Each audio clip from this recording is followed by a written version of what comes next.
So we've got Mr. Paddington leashed up here. So just an FYI, when using his name, Patty has been shorter, and I find single syllables are just quicker for them to pick up on. So Patty is what we've been using for our name games. And he's not going to be completely confused if you say Paddington. I've not never used Paddington, but really stuck with Patty when we're doing our name games. And I do find that shorter syllables are easier for dogs to work with. Anyway, a small aside on that. So we're heading out the front door. So he's going to get kind of excited here. Oh, you're doing a very good job. Stay. So usually we get pretty excited. He's doing a very good job. You're doing awesome. Ah.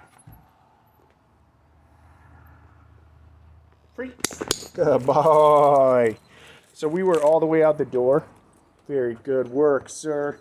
Before we let him go. So again, that sit and stay before we go through doorways is super crucial. And then what we're gonna do, is basically I'm just periodically giving him some treats when he's hanging out by my side. We initially worked inside and then brought him outside, and again working from an easier environment to a more challenging environment. Now we're at the point, good boy, where we are I was going to say clicking, but giving him a treat about every 10 paces. Oh, sorry, we got wrapped up here, buddy. Yeah, you did. You're doing great.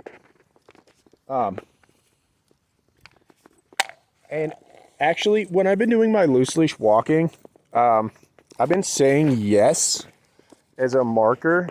I almost always prefer to use the clicker because it's more precise. But when we were outside, he would get so excited when he would hear the clicker that I noticed that it was almost agitating because he was too excited. And so I've just been using the marker word yes. So say yes, let him know he's doing the right thing. And it's helped to keep him a little bit more calm.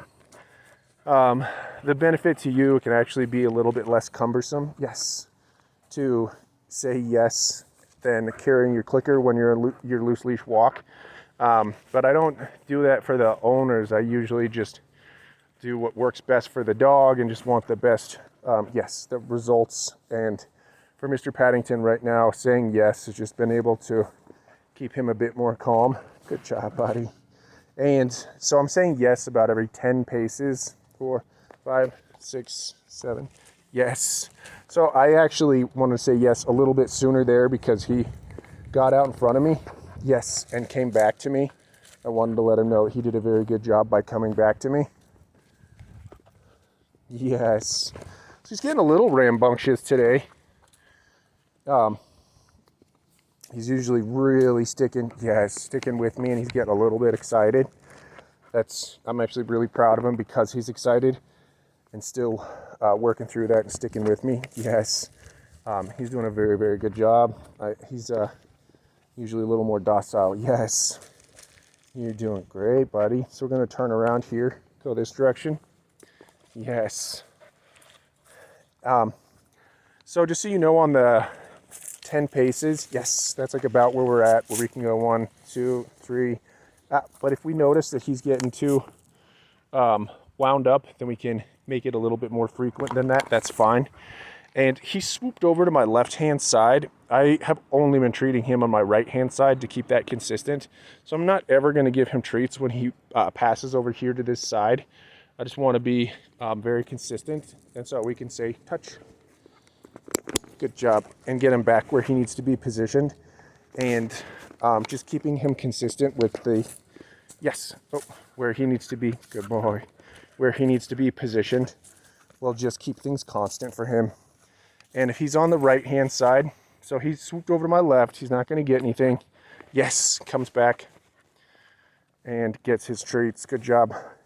And I find that, when we're hiking, that I don't want to have to contend with cyclists and wonder if they're going to run over my dog, and want to be a barrier between, oncoming people. And so it will be dog, me, oncoming people, so I can be that barrier. Yes. For those two reasons, I like to have my dog on my right-hand side. So it's not set in stone. If you want to work with him on your left-hand side and only do that, or have him be able to go to either side, that's fine. This is not set in stone. But I yes, find it preferable. And initially when I'm training, I just stick with one side. Touch. Stick with one side so that my dog, or your dog rather, doesn't get in a bad habit of circling around. I really don't like it when dogs wrap me up, yes, with the leash. And if they don't get used to one side, they feel like they can just, yes, wrap you up and zip around, which is what we really, really want to avoid. I do not like that. Yes. So another note on our loose leash walking is that just right over here, we were doing, touch, some relax on a mat. So just right off the edge of the patio, and I would let him check out what's going on and get used to the area. So I encourage you to do the same thing, touch, to get him used to your specific front yard with your smells and sights, and it'll help him to relax and calm down. And I also wanted to get across to him, Padington, touch, good boy. I wanted to get across that when we're out in the front, that you can calm down and relax, and that when we're leashed up, that we need to relax, stay. And so that's another reason behind doing relax on a mat when we get into the front yard. So very, very powerful. Free.